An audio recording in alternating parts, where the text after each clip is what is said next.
Hello students, कैसे हैं सभी। देखिए, हम जो टॉपिक कर रहे थे रिलेटिव वेलोसिटी का, उसी के ही हमारे पास में क्वेश्चंस हैं। तो हमारे पास में क्वेश्चन है कि आपके पास में तीन पार्टिकल्स हैं ए, बी एंड सी। तीनों जो है एक इक्विलेटरल ट्रायंगल है, उस इक्विलेटरल ट्रायंगल के वर्टिसेस के ऊपर तीन पार्टिकल्स क्या कर रहे हैं, एग्जिस्ट कर रहे हैं। जहाँ इस इक्विलेटरल ट्रायंगल्स के बीच की जो डिस्टेंस है वो कितनी दी हुई है बच्चों, डी दी हुई है। ये डी है, यहाँ से यहाँ तक की डिस्टेंस डी है।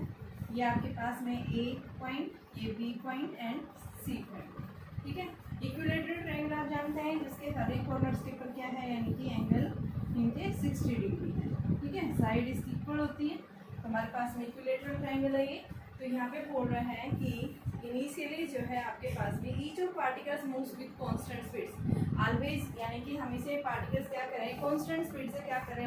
मान लो ए से बी, बी वेलोसिटी, बी से सी, बी वेलोसिटी, सी से ए, यानी इस इक्विलेटरल ट्रायंगल के साइड्स के अबाउट क्या कर रहे हैं, तीनों पार्टिकल्स मूव कर रहे हैं जिनके पास में स्पीड जो है किसकी इक्वल है, वी वेलोसिटी। पूछा क्या है, बताइए कितने समय बाद ये पार्टिकल्स मीट करेंगे। ठीक है, टाइम पूछा है, तो टाइम निकालने के लिए हमें क्या चाहिए, यानी टाइम जो है velocity is equal to distance D दे रखी है अपॉन में टाइम। तो यानी कि आप क्या बताएंगे, जब ये ए से बी की तरफ जा रहे हैं पार्टिकल, तो इसको क्रॉस करने में, इस साइड को क्रॉस करने में, या फिर इस साइड को क्रॉस करने में, या फिर ए से बी तक आने में इन्होंने कितना टाइम लिया है।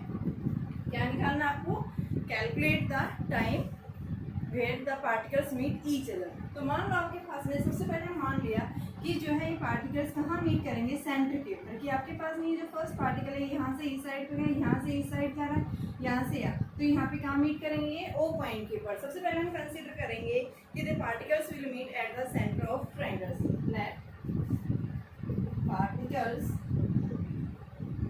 Will meet at the centre of triangle. Triangle के सेंटर के ऊपर क्या करेंगे, तीनों पार्टिकल्स मीट करेंगे। यानी मान लो ये पार्टिकल्स इधर से ऐसे जा रहे हैं, ये पार्टिकल इधर से ऐसे जा रहा है, और ये पार्टिकल इधर से ऐसे जा रहा है। तीनों एक पॉइंट के ऊपर क्या कर रहे हैं, मीट कर रहे हैं। तो हमें क्या निकालना है कि जब ये यहाँ से यहाँ जा रहे हैं, बी टू सी जा रहे हैं, सी टू ए जा रहे हैं, तो उस केस में इनकी नेट जो है यानी कि टाइम कितना ले रहे हैं, तो हमें क्या निकालना है, वो टाइम निकालना है। तो उस टाइम को निकालने के लिए हम क्या करेंगे, सबसे पहले हम इनकी वेलोसिटी, नेट वेलोसिटी क्योंकि अलग अलग है। एक ऑब्जेक्ट देखो, मान लो ए से बी की तरफ आ रहा है, ए से बी की तरफ आ रहा है इधर से, बी वेलोसिटी, बी से सी जा रहा है, बी वेलोसिटी। अब इस एक पॉइंट के ऊपर हम क्या निकालेंगे, नेट वेलोसिटी। एंगल कितना बन रहा है बेटा, ये 60 डिग्री। इस बी को हम क्या करेंगे, रिजोल्व करेंगे, तो हमारे पास में क्या आएगा, इधर बी कोस 60 आ जाएगा। इधर आ रहा है ना, यहाँ देखिए आपके पास में तीन पार्टिकल्स हैं भैया, आपके पास में ए से बी, बी से सी, सी से ए। ठीक है, तो यहाँ से हम क्या देख रहे हैं कि आपके पास में इस पार्टिकल में यानी कि इधर से ऐसे एंगल बना रखा है। ठीक है,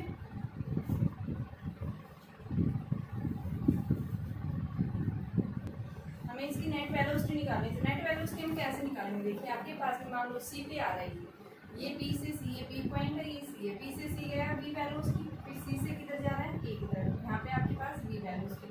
अब ये एंगल कितना बना रहा है, इसके साथ 60 डिग्री। तो हमने क्या, देखो वेक्टर्स में हम पढ़ेंगे रिजोल्यूशन, उसके अंदर हम देखेंगे, अगला टॉपिक नेक्स्ट करेंगे तो हम उसी की प्रॉपर्टी यूज करें बेटा। ये आपको ध्यान रखना है। ये देखो आपके पास में जब भी दो वेक्टर्स क्या कर रहे हैं, किसी एंगल के साथ में है, मान लो बी वेक्टर ने ए के साथ एंगल बनाया थीटा, तो हम इस बी को क्या कर सकते हैं, रिजोल्व कर सकते हैं। ए कंपोनेंट किधर आएगा, इस ए के अलग आएगा, इधर हम क्या लिखेंगे, बी कोस थीटा, इधर हम क्या लिखेंगे, बी साइन थीटा। अब हमें तो कौन सी डायरेक्शन, नेट वेलोसिटी देखनी है कि यहाँ से जब इस साइड जा रहा है तो नेट वेलोसिटी, दोनों कंपोनेंट्स हम क्या कर देंगे, भाई सेम डायरेक्शन में जा रहा है तो उनकी रिलेटिव वेलोसिटी ले लेंगे हम यहाँ से। तो यहाँ पे देखिए आपके पास में जब ये सी से ए की तरफ जा रहा है, वी वेलोसिटी से एंगल क्या बना रहा है, 60 डिग्री। तो इसका कंपोनेंट क्या आएगा, एक हॉरिजॉन्टल आएगा, यानी इस साइड आएगा, जो किसके इक्वल आएगा, बी कोस ऑफ 60। और वर्टिकल हमें लेना नहीं है, हमें कौन सा, बी से सी की तरफ देखना है। तो यहाँ पे हम क्या बताएंगे, नेट वेलोसिटी जब जाएगी when particle will cross B to C, then net relative velocity, then net या relative velocity B से C की तरफ जा रहा है। देखो दो ऑब्जेक्ट्स हैं, ये B इधर जा रहा है, ये अपोजिट, दो ऑब्जेक्ट्स यानी क्या हो गया, अपोजिट डायरेक्शन में। जब दो ऑब्जेक्ट अपोजिट डायरेक्शन में v है, दूसरा क्या है v cos ऑफ 60, यानी अपोजिट डायरेक्शन में मूव कर रहे हैं दो ऑब्जेक्ट, तो हम क्या बताते हैं उनकी नेट वेलोसिटी क्या हो जाएगी, ऐड हो जाएगी। तो यहाँ पे रिलेटिव वेलोसिटी किसके इक्वल आ जाएगी, v plus v cos of 60, और cos 60 कितना होता है बेटा 1/2, तो v प्लस v/2, तो ये हमारे पास 3/2 v के इक्वल आ गई, यानी नेट वेलोसिटी जो आ रहा है वो क्या है 3/2। अब हमें क्या निकालना है, टाइम निकालना है। डिस्टेंस क्या है बेटा b से c दी है, तो हम क्या बताएंगे, time to cross, time taken to cross b to c, b से c तक जाने में जो टाइम लिया है वो टाइम क्या आएगा, देखो velocity is equal to distance upon में टाइम, तो यहाँ से b से c निकाल रहे हैं, टाइम सबका सेम आएगा, तो यहाँ से आपके पास में t d upon v net, और यहाँ पे b से c रिलेटिव वेलोसिटी किसके इक्वल आ गया 3/2 v के इक्वल, तो ये हमारे पास में टाइम होगा। इसमें यही पूछा था, बताइए कितना टाइम लेगा, तो यहाँ पे इस तरह से आप इसको निकाल सकते हैं। ये तो मैंने ट्रायंगल के केस में बताया, यहाँ से आपके पास स्क्वायर के सेट में भी हो सकता है। क्वेश्चन दिया हुआ है, देखिए उसके अंदर मैं थोड़ा सा हिंट दे देती हूँ, आप खुद करके देखना। आपके पास में सॉल्व एग्जाम्पल्स के अंदर दिया हुआ है ये 4 पॉइंट्स हैं A B C and D, चारों पॉइंट्स के ऊपर एक पार्टिकल जो है वो क्या कर रहा है v वेलोसिटी से मूव कर रहा है इस तरह से। तो बताइए कहाँ और कब मिलेंगे, तो कहाँ मिलेंगे, ओ पॉइंट के ऊपर मीट करेंगे इस तरह से, इस तरह से हम दिखा देंगे। ओ पॉइंट के ऊपर क्या करेंगे, मीट करेंगे, ये ओ पॉइंट है, कितना टाइम लेंगे, तो उस टाइम ये v वेलोसिटी है, यहाँ ये v है, इसके साथ में एंगल, ये एंगल क्या बना रहा है 45, तो इसको आप जोड़ कर सकते हैं, ये क्या आ जाएगा v cos ऑफ 45, और ये आपके पास में इसका ये इसके साथ एंगल बना रहा है ना v cos 45, तो यहाँ से हमारे पास में क्या आ जाएगा, यानी कि नेट रिजल्टेंट वेलोसिटी आप इस तरह से ले सकते हैं कि आपके पास में v cos 90 ले सकते हैं इसको, नेट इस v को रिजोल्व करें, एक ही पॉइंट के ऊपर एक वेक्टर इधर जा रहा है, दूसरा ऐसे जा रहा है, ठीक है। तो इन दोनों का हमें क्या निकालना है, नेट वेलोसिटी, तो आप क्या करेंगे, ये v है, ये भी v है, तो यहाँ से आपके पास ये v ऐसे आ रहा है बेटा, ठीक है। इन दोनों का नेट रिजल्टेंट निकालने के लिए हम क्या देखेंगे, यहाँ से इसके साथ में इसने क्या बनाया, एंगल थीटा बनाया है, तो यहाँ से आप क्या लेंगे, मान लो टोटल दोनों के बीच में कितना था 90, तो ये कितना हो गया 45, तो ये क्या बन गया बेटा v cos ऑफ 45, और ये क्या है v है ये, ठीक है। अब दोनों सेम डायरेक्शन में तो नहीं है, आपके पास वो क्या है v cos 45 ऊपर की तरफ है, ये कहाँ जा रहा है, नीचे की तरफ जा रहा है, तो इन दोनों का हम नेट क्या ले लेंगे, आपके पास में रिलेटिव वेलोसिटी का जो कॉन्सेप्ट हमने लगाया है कि दोनों सेम डायरेक्शन में जा रहे हैं, अपोजिट डायरेक्शन सेम डायरेक्शन में जा रहे हैं, माइनस अपोजिट डायरेक्शन है तो सब्ट्रैक्ट हो जाएगा, ठीक है। यहाँ से देखो मैं इसके और क्वेश्चंस करवा रही हूँ। आपके पास में स्केल है, 4 कॉर्नर्स है स्केल के ऊपर, और चारों कॉर्नर्स पे 4 पार्टिकल्स प्लेस किए हुए हैं, और ये v वेलोसिटी से कॉमन वेलोसिटी से क्या कर रहे हैं, मूव कर रहे हैं, v velocity v and v। तो यहाँ पूछा है, बताइए कितने समय बाद जो है चारों पार्टिकल्स एक पॉइंट के ऊपर मीट करेंगे और कितने समय बाद मीट करेंगे। सबसे पहले हम क्या करेंगे, कहाँ मीट करेंगे, सेंटर के ऊपर। तो मान लो ये यहाँ से यहाँ गया है, यहाँ से यहाँ कर रहा है, ठीक है, और ये आपके पास इस तरह से, तो ये v वेलोसिटी है, यहाँ से भी आप देख सकते हैं v है, तो ये जब b से o पॉइंट के ऊपर जाएगा तो यहाँ से यहाँ तक इसकी वेलोसिटी क्या होगी, तो उस वेलोसिटी की वैल्यू क्या आएगी, तो यहाँ पे v है ये, इस v को हम क्या कर सकते हैं, रिजोल्व कर सकते हैं, तो देखिए इसका कंपोनेंट क्या आएगा v cos ऑफ 45, यहाँ एंगल 45 बनेगा ना, इनके बीच में टोटल 90 है, तो ये क्या बन गया 45, तो यहाँ पे हम जिसके साथ एंगल बनाते हैं उसको हम क्या कर लेते हैं, रिजोल्व कर लेते हैं। तो ये मान लो आपके पास में ये e पॉइंट है, तो आपके पास जो ट्रायंगल बन रही है, इन ट्रायंगल BOE cos 45 ले लो, यहाँ पे cos 45 जो है वो क्या होता है आपके पास में, बेस अपॉन हाइपोटेनस, यहाँ पे 45 डिग्री है ये, तो बेस क्या है OE अपॉन में हाइपोटेनस क्या है OB, तो OB की वैल्यू आपके पास में क्या आ गई, OE अपॉन में cos 45, और O से E, ये टोटल D है या A है, मान लो स्केल की साइड, तो ये क्या हो गया A/2, cos 45 क्या होता है 1/√2, तो ये हमारे पास में O से B तक जाने में जो डिस्टेंस ली है इसमें वो कितनी ली है A/2 √2, ये डिस्टेंस हो गया। अब टाइम निकालना है, टाइम निकालने की वेलोसिटी v cos 45 है इधर, O B से O तक जाने में v2o, नेट वेलोसिटी क्या आएगी v cos ऑफ 45, यानी आप क्या लिख सकते हैं v/√2। अब नेट क्या निकालना है, टाइम कितना टाइम लेगा O से B तक जाने में, तो टाइम क्या है, डिस्टेंस अपॉन में वेलोसिटी, डिस्टेंस कितनी है a/√2 अपॉन में 2, और वेलोसिटी क्या है v√2, तो आपके पास ये √2 से √2 कैंसिल, यानी क्या आ गया आपके पास a/v, ठीक है। ठीक है, यानी कितना टाइम लेगा ये, a बाई बी लेगा।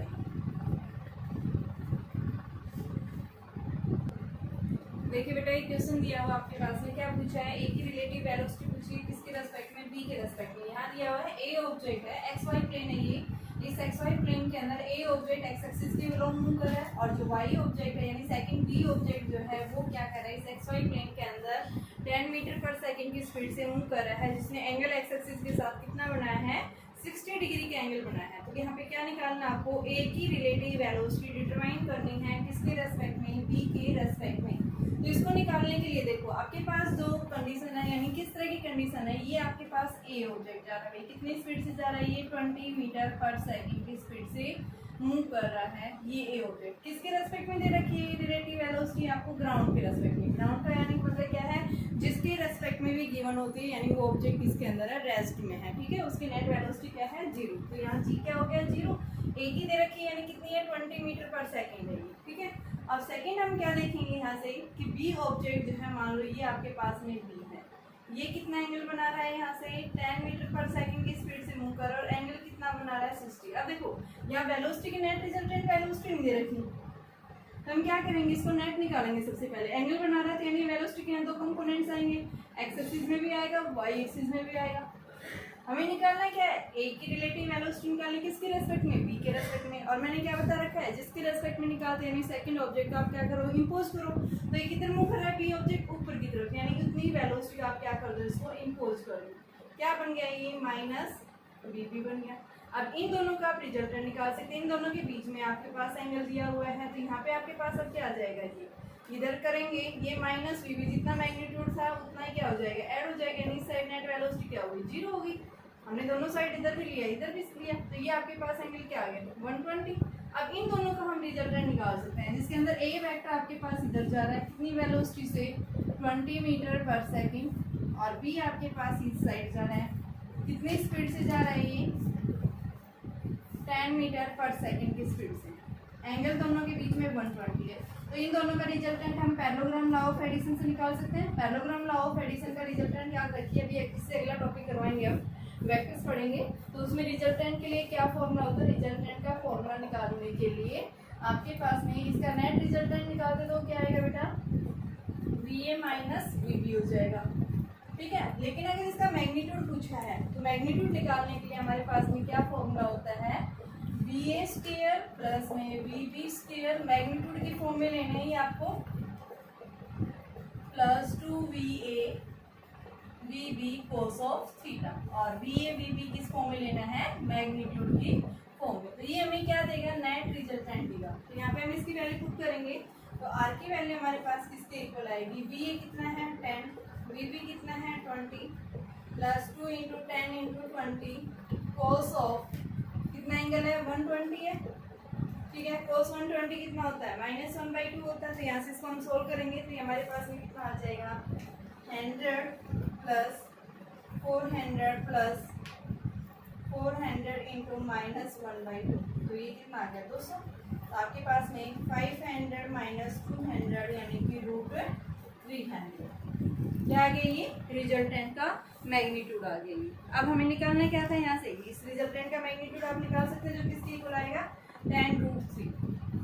ये तो हमारे पास नेट रिजल्टेंट किसका है, ये वेलोसिटी। तो यहाँ पे हम क्या दिखाएंगे, ए की रिलेटिव वेलोसिटी बी के रेस्पेक्ट में कितनी आ गई, 10√3 आ गई। अगर डायरेक्शन पूछता है तो यहाँ से आप क्या निकाल सकते हैं, डायरेक्शन निकाल सकते हैं। डायरेक्शन के लिए फॉर्मूला होता है कि रिजल्टेंट जो है आइदर एक वेक्टर, ये मान लो आपके पास रिजल्टेंट था इनका, तो रिजल्टेंट ने क्या किया, किसी एक वेक्टर के साथ में एक एंगल बनाएगा, जिसको हमने अल्फा लिया। तो यहाँ से आपके पास ट्रायंगल ले लो, tan अल्फा, ये A B C and D, इस ट्रायंगल की बात कर रहे हैं। ट्रायंगल के अंदर आपके पास क्या आएगा यहाँ पे, कि जिसके अंदर हमने वैल्यू निकाली थी बेटा, ये परपेंडिकुलर अपॉन में बेस, और यहाँ से हम इसकी वैल्यू जो हमारे पास, जब भी हम parallelogram law of addition use करते हैं तो क्या होता है, b sin theta upon a plus b cos theta, parallelogram या ट्रायंगल लॉ ऑफ एडिशन का यूज करते हैं। तो ये फॉर्मूले याद रखने हैं आपने, डेरिवेशंस हम देखेंगे। तो b की वैल्यू यहाँ किसके इक्वल है, b यानी कौन सा वेक्टर आपके पास में 10 है, और a कौन सा है आपके पास 20। तो यहाँ b की जगह हम क्या रखेंगे, 10 sine of 120 upon 20 plus 10 cos of 120 क्या दे देगा ये हमें डायरेक्शन। तो इस तरह से जब भी आपके पास दो वेक्टर्स यानी उनके बीच में एंगल दे रखा हो तो उनका रिजल्टेंट हम कैसे निकालते हैं। बच्चों आपसे क्या पूछ रहा है, रिलेटिव वेलोसिटी पूछ रहा है रेन की, कि मैन के रेस्पेक्ट में रेन की रिलेटिव वेलोसिटी क्या होगी। वेरी इंपॉर्टेंट टॉपिक है ये, यहाँ से क्वेश्चंस आपको लगभग मिलते हैं। तो देखिए क्या कह रहा है कि आपके पास में जो है एक मैन है, क्या कर रहा है, मूव कर रहा है। मान लो मैन जो है ओ पॉइंट से ए की तरफ क्या कर रहा है, v वेलोसिटी से, मैन की स्पीड हमने vm दे रखी है, तो ये v स्पीड से क्या कर रहा है, o से a पॉइंट की तरफ मूव कर रहा है। ठीक है, रेन जो है वर्टिकली क्या कर रही है, डाउनवर्ड डायरेक्शन में फॉल कर रही है, जहाँ रेन की स्पीड क्या है, vr। क्या पूछा है, calculate the relative velocity of rain with respect to man. तो यानी हम क्या देख रहे हैं, इन दोनों के बीच में एंगल क्या बन रहा है, 90 डिग्री बन रहा है। तो 90 डिग्री बन रहा है तो इन दोनों का रिजल्टेंट हम निकाल सकते हैं। क्या करेंगे, यहाँ से इन दोनों का रिजल्टेंट ले लेंगे। तो कैसे लेंगे रिजल्टेंट, हमें क्या निकालना है, रेन की रिलेटिव वेलोसिटी निकालनी है, किसके रेस्पेक्ट में, मैन के रेस्पेक्ट में। तो उसको निकालने के लिए आप सबसे पहले क्या करेंगे, मैन को इम्पोज करोगे। मैन की वेलोसिटी क्या है, vm है, जितनी इस मैन की वेलोसिटी उतना ही क्या करेंगे, इसको अपोजिट डायरेक्शन में इम्पोज करेंगे। तो इस साइड हम क्या ले लेंगे, माइनस vm, इधर भी माइनस vm कर देंगे, यानी इस साइड क्या हो गया, जीरो, दोनों साइड लेंगे। तो यहाँ से ये क्या बन गया, vm, इस साइड क्या बन गया, माइनस vm। अब आपके पास इन दो वेक्टर्स है, 90 डिग्री बन रहा है इधर भी, तो इन दोनों वेक्टर्स का रिजल्टेंट आप क्या बताएंगे, ये मान लो ए वेक्टर है, ये क्या है, बी वेक्टर। तो आपके पास r जो आएगा वो क्या आएगा, a माइनस बी, यानी सब्ट्रैक्शन ऑफ वेक्टर जो हमने पढ़ा था उसी के इक्वल आएगा।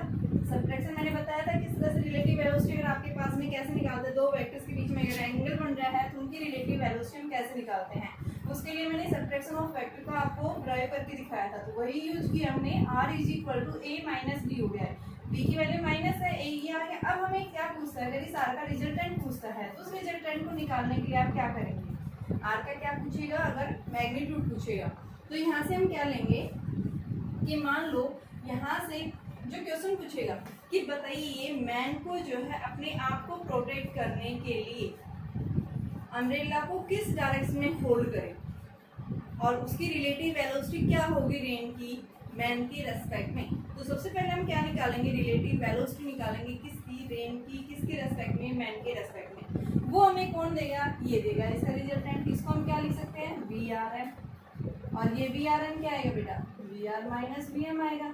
अब मैग्नीट्यूड निकालेंगे, वो कैसे निकालेंगे, इन दोनों के बीच में एंगल 90 डिग्री बन रहा है तो आप निकाल सकते हैं इन दोनों का नेट। आपके पास में वी आर एम क्या आ गया, वी आर स्क्वायर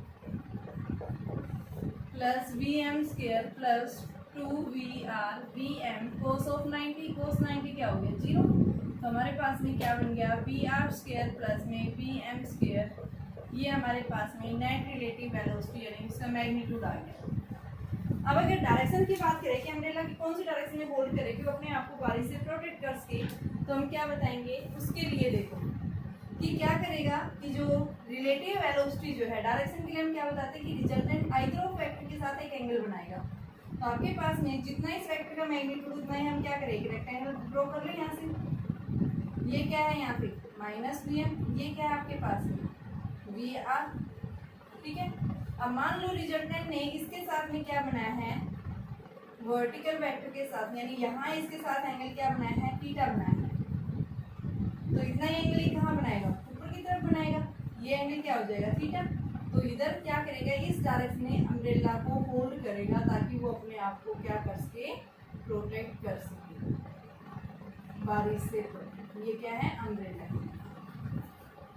इस डायरेक्शन में उसको प्रोटेक्ट करना यानी कि होल्ड करना पड़ेगा थीटा एंगल से। इधर जो थीटा बन रहा है तो इस थीटा की वैल्यू निकालो, tan थीटा लगा दो, आपके पास में ट्रायंगल बन रही है, आपके पास में ये ट्रायंगल है।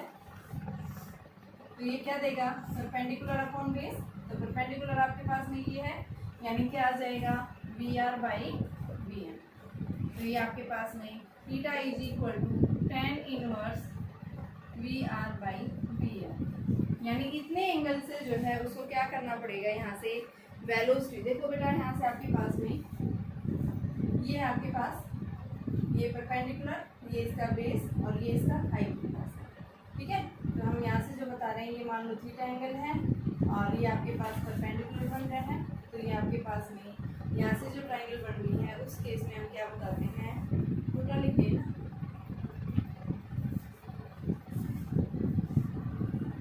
देखो बेटा रिजल्टेंट जो है वर्टिकल के, क्योंकि हमें रिलेटिव वेलोसिटी बता रहे हैं, तो रिजल्टेंट जो है क्या बनाएगा, इसके साथ एंगल बनाएगा ये थीटा। तो आपके पास में यहाँ थीटा इसके साथ बन रहा है, तो ये थीटा वर्टिकल के साथ जा रहा है, यानी ये एंगल थीटा होना चाहिए। तो यहाँ से हमने उल्टा एंगल ले लिया था, तो ये हमारे पास ट्राइंगल ये बन गई। ठीक है, यहाँ एंगल हम क्या लिखेंगे, थीटा लिखेंगे। तो हमारे पास में इस ट्राइंगल के अंदर हम क्या निकालेंगे, टेन थीटा। तो टेन थीटा आपके पास में क्या बन जाएगा, परपेंडिकुलर अपॉन में बेस। परपेंडिकुलर क्या है यहाँ पे, bm। तो यहाँ क्या लिखेंगे, bm अपॉन br। तो ये theta is equal to tan inverse bm by br। तो यानी उसने वर्टिकल के साथ में थीटा एंगल से क्या करना पड़ेगा, अपने आप को जो है बारिश से होल्ड प्रोटेक्ट करने के लिए उसको थीटा एंगल से क्या करना पड़ेगा, होल्ड करना पड़ेगा। ठीक है, बारिश जिस वेलोसिटी से होल्ड करती है उसी के साथ एंगल क्या बनाएगा, थीटा बनाएगा। तो यहाँ ये वर्टिकली ये है, रिलेटिव वेलोसिटी ने वर्टिकल के साथ में वर्टिकल लाइन जो यानी बारिश इधर फोल्ड करिए उसके साथ एंगल बनाएगा। तो यहाँ जो एंगल बनाया है वही एंगल यहाँ बनेगा। तो यहाँ से हमारे पास में tan थीटा की वैल्यू क्या आ जाएगी, bm बाई br इक्वल। तो उसकी वेलोसिटी का मैग्नीट्यूड और साथ में अगर उसकी डायरेक्शन पूछता है, दोनों चीज हम डिटरमाइन कर सकते हैं। यस, देखिए बेटा क्या पूछ रहा है, रेन जो है वर्टिकली फोल्ड कर रही है कितनी स्पीड से, 6 मीटर पर सेकंड से। रेन की स्पीड है कितनी, 6 मीटर पर सेकंड की स्पीड से फोल्ड कर रही है। मैन जो है हॉरिजॉन्टली मूव कर रहा है 8 मीटर पर सेकंड की स्पीड से। इन दोनों के बीच में एंगल 90 बन रहा है। तो यहाँ से हम क्या दिखाएंगे, ये क्या देगा, इन दोनों की 90 रिजल्टेंट देगा। तो ये v जो है वो किसके इक्वल आ जाएगा, vr² प्लस vm स्केयर। ये मैन की स्पीड है, ये किसकी, रेन की। तो यहाँ से आपके पास में नेट वेलोसिटी जो आएगी वो क्या आ जाएगी, vr किसके इक्वल है, 6 का स्क्वायर प्लस में 8 का स्क्वायर, यानी कि 36 प्लस में 64। तो ये 100 आ गया। और इसको हम क्या लिख सकते हैं, 10 मीटर पर सेकंड की स्पीड से नेट रिजल्टेंट मिलेगा। अब अगर क्या पूछता है, डायरेक्शन पूछता है, किस डायरेक्शन में जो है उसकी जो है वो अम्ब्रेला को होल्ड करें। तो उस केस में अभी मैंने बताया था कि जो रिजल्टेंट है वो वर्टिकल के साथ एंगल बनाएगा। तो वर्टिकल यानी ये है, इसके साथ एंगल कितना बना रहा है, थीटा, इस तरह से।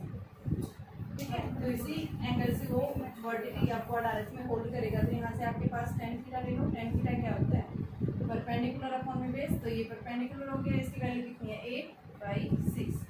तो ये आपके पास में theta is equal to tan inverse 4/3 के इक्वल एंगल आ जाएगा। यानी इस डायरेक्शन में उसको क्या करना पड़ेगा, अम्ब्रेला को होल्ड पर करना पड़ेगा वर्टिकल डायरेक्शन में। अगर हॉरिजॉन्टल की बात करता है तो आप हॉरिजॉन्टल भी देख सकते हैं, हॉरिजॉन्टल यानी इस डायरेक्शन में। तो उस केस में आप मान लो ये आपके पास में अल्फा एंगल है, तो tan अल्फा हॉरिजॉन्टली क्या आ जाएगा आपके पास में, परपेंडिकुलर ये हो गया।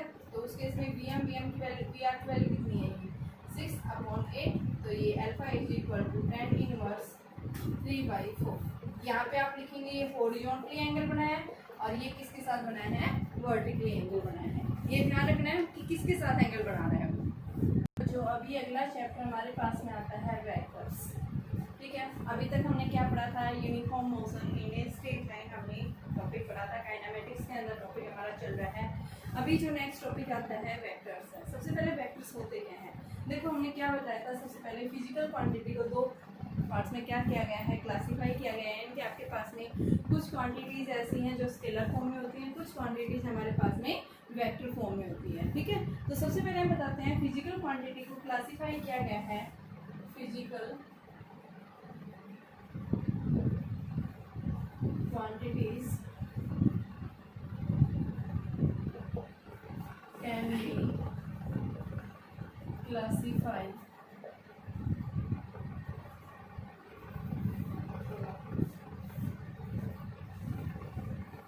some are scalar quantities, vector and tensor।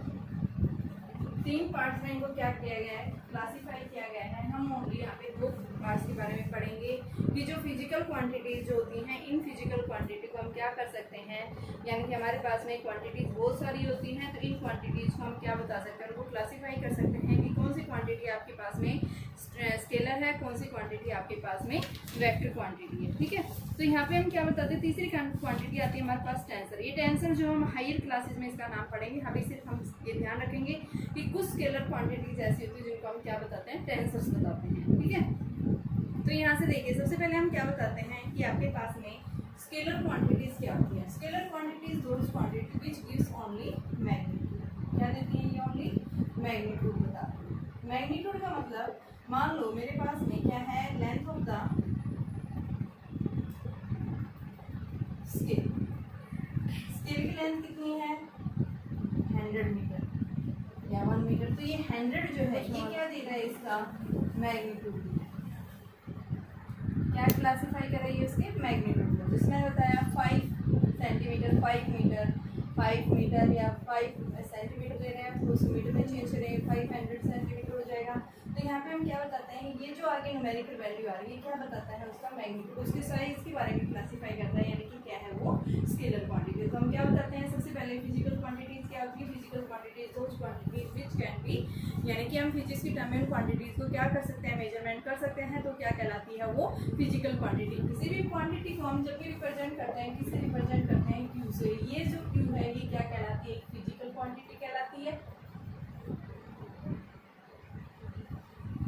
N क्या है? एक numerical value, and you is the unit.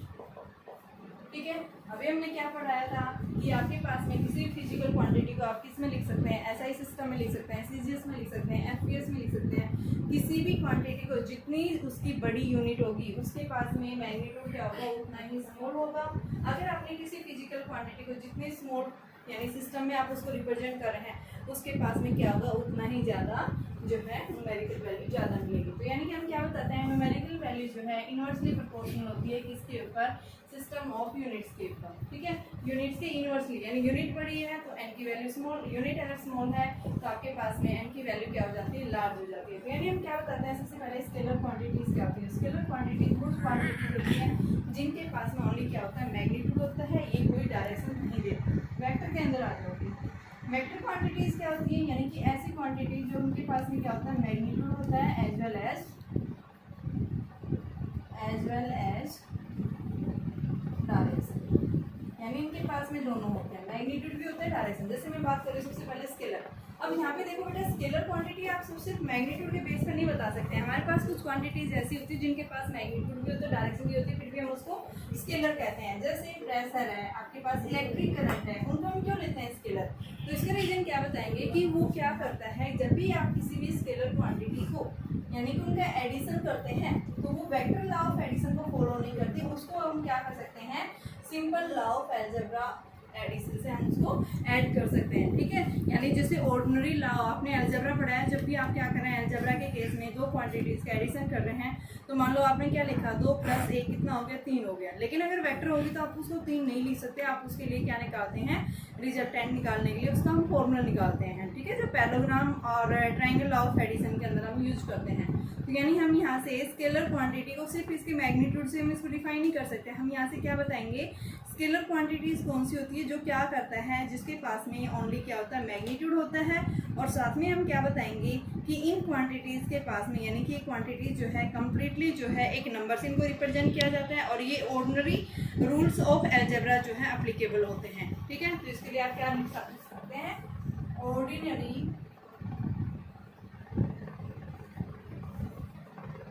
Law of algebra.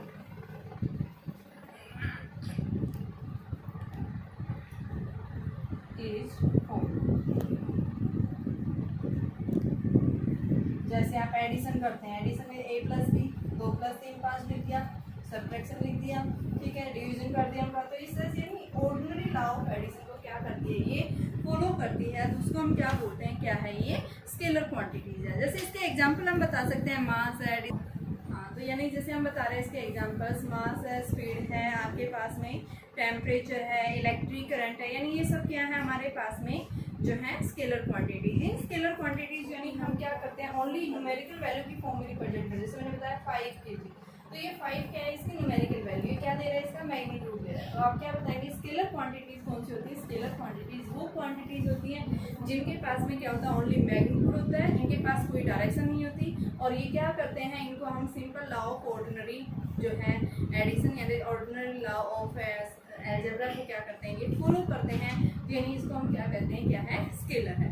ठीक है, एग्जाम्पल हम इसके बता सकते हैं क्या मास है, लेंथ है, जैसे मास, लेंथ, स्पीड, वर्क, ये सब क्या है।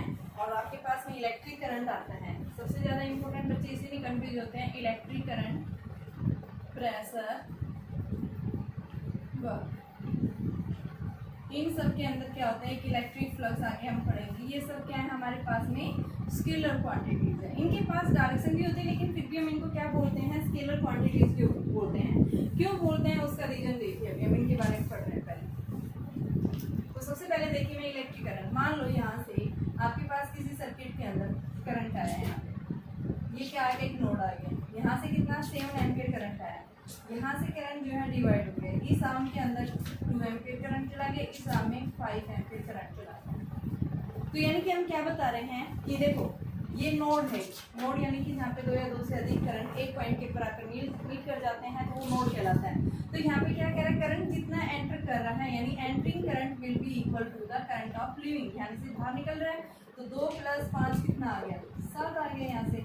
या फिर आप इसको ये भी लिख सकते हैं, बाहर जो निकल रहा है -2 - 5 + 7 = 0, तो 7 = 7। तो यानी क्या आ रही है, इसकी वैल्यू बराबर आ रही है। इन सब का एडिशन आप ले सकते हैं। ये क्या करते हैं, सिंपल लॉ ऑफ एडिशन से इसको वैल्यू रख दी कि आपके पास इस पॉइंट के ऊपर नेट करंट जो है वो किसके इक्वल है। देखो यहाँ करंट एंटर कर रहा है इस नोड की तरफ, उसके लिए हम साइन कन्वेंशन कैसा लेंगे, पॉजिटिव। और यहाँ से क्या निकल रहा है, बाहर की तरफ, बाहर जा रहा है तो उसके लिए हम माइनस, इधर से बाहर की तरफ जा रहा है तो वैल्यू क्या आ गई, -7 + 7 यानी क्या आ गई, वैल्यू 0 आ गई है। तो हमने क्या किया इस केस में, सिंपल लॉ ऑफ एडिशन तो यूज किया है, अलजेब्रा तो हमने यूज किया इसके अंदर। तो यानी हम क्या बता रहे हैं, इसके पास में यानी इलेक्ट्रिक करंट के अंदर क्या होता है कि इलेक्ट्रॉन्स जो है एक पर्टिकुलर डायरेक्शन के अंदर फ्लो करते हैं। इनके पास मैग्नीट्यूड भी होता है, लेकिन फिर भी हम इसको क्या कहते हैं, कैसी क्वांटिटी, एक स्केलर क्वांटिटीज है। तो उसका रीजन आप क्या बताएंगे, स्केलर क्वांटिटीज क्यों है, क्योंकि ये क्या नहीं करते, सिंपल लॉ ऑफ एडिशन को ही फॉलो करते हैं, वेक्टर लॉ ऑफ एडिशन को फॉलो नहीं करते। वेक्टर लॉ ऑफ एडिशन क्या कहते हैं, जब 2 वेक्टर्स इस तरह से लाई कर रहे हैं तो उनका हम रिजल्टेंट एक थर्ड वेक्टर यानी उनके बीच का रिजल्टेंट लेंगे, वो रिजल्टेंट हमें देगा। तो यानी ये क्या होता है, सिंपल लॉ ऑफ एडिशन को फॉलो करते हैं, वेक्टर लॉ ऑफ एडिशन को ये फॉलो नहीं करते। इस वजह से हम क्या बताते हैं, इलेक्ट्रिक करंट कैसी क्वांटिटी है, स्केलर क्वांटिटीज है। नेक्स्ट देखिए प्रेशर, प्रेशर में भी सेम यही है। प्रेशर जब भी किसी ऑब्जेक्ट, मान लो लिक्विड के अंदर है, लिक्विड के अंदर क्या होता है, large number of molecules present होते हैं। अगर हमने क्या किया, मान लो एक कंटेनर है, उस कंटेनर के ऊपर हमने पिस्टन की हेल्प से क्या किया, प्रेशर अप्लाई किया, तो उस लिक्विड के अंदर जितने भी मॉलिक्यूल्स है उन हर एक मॉलिक्यूल्स के ऊपर इक्वली पार्ट्स में क्या हो जाता है, प्रेशर इन ऑल डायरेक्शन में इक्वली ट्रांसमिट हो जाता है। तो यानी उसके अंदर हम प्रेशर की कोई डायरेक्शन नहीं बता सकते कि मॉलिक्यूल्स इधर भी जा रहे हैं इधर भी जा रहे हैं, ऑल डायरेक्शन में इक्वली क्या करते हैं, हर एक मॉलिक्यूल्स के ऊपर बराबर प्रेशर लगता है। तो यानी उसकी हम कोई पर्टिकुलर डायरेक्शन नहीं बता सकते। इस वजह से प्रेशर क्या है, एक स्केलर क्वांटिटीज है। वर्क क्या है, वर्क देखिए हम क्या करते हैं, मान लो किसी बॉडी के ऊपर जब आपने फोर्स अप्लाई किया, ये क्या है, एक बॉडी है, इस बॉडी के ऊपर आपने क्या किया, फोर्स अप्लाई किया, एफ फोर्स अप्लाई किया, तो हॉरिजॉन्टल के साथ इसने एंगल क्या बनाया, थीटा बनाया। यहाँ पे एफ फोर्स लगा रहा है, इस तरह से चला गई, ये थीटा बना रहा है, तो यहाँ से भी कितना बनेगा, थीटा, यहाँ से थीटा बनेगा।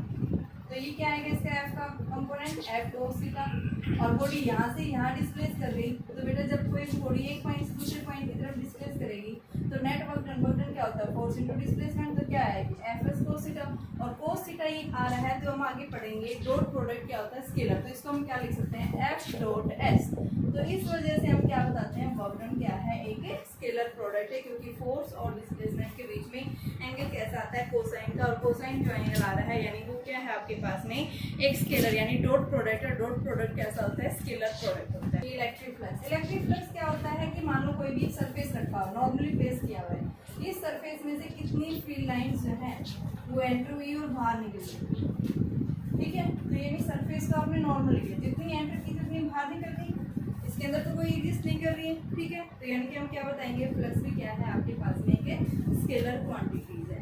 ओनली क्या दे रहा है, ये मैग्नीट्यूड बताता है, ये हम इसकी डायरेक्शन नहीं दे सकते, हम सिर्फ ये बताते हैं इलेक्ट्रिक फ्लक्स यानी कि इसमें से कितनी फील्ड लाइंस जो है वो क्रॉस कर रही है, मैं बात कर रहे हैं, ठीक है। कितना फील्ड लाइंस जा रही है, ज़्यादा फील्ड लाइंस जा रही है, कम जा रही है, यानी ओनली उसकी मैग्नीट्यूड के बारे में बात कर रहे हैं।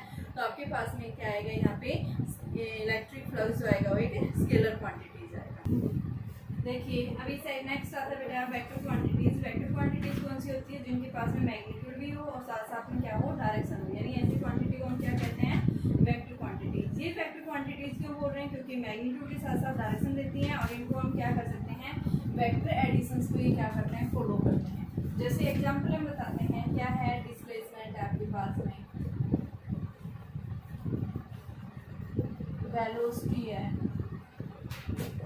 फोर्स है, एक्सेलरेशन है, ये सब क्या है आपके पास में वेक्टर क्वांटिटी, यानी कि मैग्नीट्यूड के साथ साथ क्या देती है ये, डायरेक्शन, लीनियर मोमेंटम है। ठीक है, अब हम क्या बता रहे हैं, इसको डिनोट कैसे करते हैं, किसी भी क्वांटिटी को डिनोट करते हैं तो उसके ऊपर क्या लगा देते हैं, एरो लगा देते हैं। क्या देता है, ये उसकी डायरेक्शन देता है। और अगर हम क्या लगा दें, वी करके इस तरह से लगा दें तो ये क्या देता है, ओनली उसका मैग्नीट्यूड। ठीक है, ये किसके लिए, यानी किसी भी क्वांटिटी का जो रिप्रेजेंटेशन है उसको हम इस तरह से अप्लाई करेंगे, रिप्रेजेंटेशन बाई एरो, उसके ऊपर एरो लगा देते हैं तो ये उसका रिप्रेजेंटेशन का साइन है। और अगर मॉडुलस लगा देंगे, हमने क्या ले लिया, उसके अराउंड मॉडुलस ले लिया, ये मॉडुलस हमें क्या देगा, उसका मैग्नीट्यूड बताएगा। ठीक है, तो यहाँ पे आपके पास क्या बताएंगे कि आपके पास में जो है वेक्टर क्वांटिटीज कौन सी होती है, किसी भी क्वांटिटी को हम कैसे रिप्रेजेंट कर रहे हैं। तो कोई भी क्वांटिटीज है, इसको आप जो लिखेंगे कि इस तरह से रिप्रेजेंट करेंगे, मान लो ए और बी दो वेक्टर हैं, तो आपके पास में ये एक वेक्टर है, ये जो कहलाता है, ये क्या है, इसका हेड है, और ये पॉइंट जो होता है ये टेल है। कभी भी दो वेक्टर्स इस तरह से नहीं लाई कर सकते, हेड हेड कभी लाई नहीं कर सकते। अगर एक वेक्टर का क्या है, हेड है, तो दूसरे वेक्टर का क्या होगा, टेल होगा। इस तरह से लाई करते हैं। ठीक है, तो हम क्या बताते हैं आपके पास में वेक्टर लॉ ऑफ एडिशन, यानी वेक्टर्स होते क्या है। देखिए बेटा, वेक्टर्स को क्लासिफाई किया गया है इनटू टू पार्ट्स। सबसे पहले आता है हमारे पास में पोलर वेक्टर एंड सेकंड आता है एक्सियल वेक्टर्स। पोलर वेक्टर्स कौन से होते हैं, यानी ऐसे वेक्टर्स जिनके पास में विच है starting point and acts along the direction of body moves, यानी जिस डायरेक्शन में बॉडी मूव कर रही है उसी डायरेक्शन में क्या लगता है, इस वेक्टर की डायरेक्शन भी उसी तरफ होगी। ठीक है, direction of motion of body या direction of body moves, direction of motion body लिख लो, direction of motion of body, कि जिस डायरेक्शन में बॉडी मूव कर रही है उसी, जैसे हमने मान लो एक बॉडी के ऊपर फोर्स अप्लाई किया, तो इस पर फोर्स अप्लाई करते ही बॉडी यहाँ से कहाँ चलेगी, इस साइड चलेगी। तो हमने जिस डायरेक्शन में फोर्स अप्लाई किया बॉडी डिस्प्लेस उधर ही कर रही है। तो यानी क्या है आपके पास में, किस तरह का वेक्टर है, एक पोलर वेक्टर है। ठीक है, तो हम क्या बता सकते हैं, डिस्प्लेसमेंट है, फोर्स है, ये क्या है आपके पास में पोलर वेक्टर। अब एक्सियल वेक्टर में क्या है, जैसे हम बताते हैं फैन की जो प्लेट्स हैं वो क्या करिए, एक एक्सिस के अबाउट क्या करती रहती है, रोटेट करती रहती है, यानी एक्सिस ऑफ रोटेशन के अबाउट क्या कर रहे हैं, वो अपनी डायरेक्शन को चेंज कर रहे हैं, तो वो क्या कहलाएगा, एक्सियल वेक्टर। तो एक्सियल वेक्टर जो होते हैं वो क्या करते हैं, shows effect of rotational and acts along the direction of rotation of body, यानी एक फिक्स एक्सिस के अबाउट क्या कर रही है, कोई भी बॉडी मूव कर रही है तो वो क्या कहलाता है, एक्सियल वेक्टर कहलाता है। जैसे एंगुलर मोमेंटम है, टॉर्क है, ये सब क्या है आपके पास में एक्सियल वेक्टर। तो हम क्या बताएंगे, एंगुलर मोमेंटम एल से रिप्रेजेंट करते हैं, टॉर्क है, ये सब क्या है हमारे पास में एक्सियल वेक्टर्स होते हैं। तो हम क्या देखेंगे कि आपके पास में वेक्टर्स को भी जो है दो पार्ट्स में क्लासिफाई किया गया है, पोलर वेक्टर्स एंड आपके पास दूसरा कौन सा है, एक्सियल वेक्टर्स।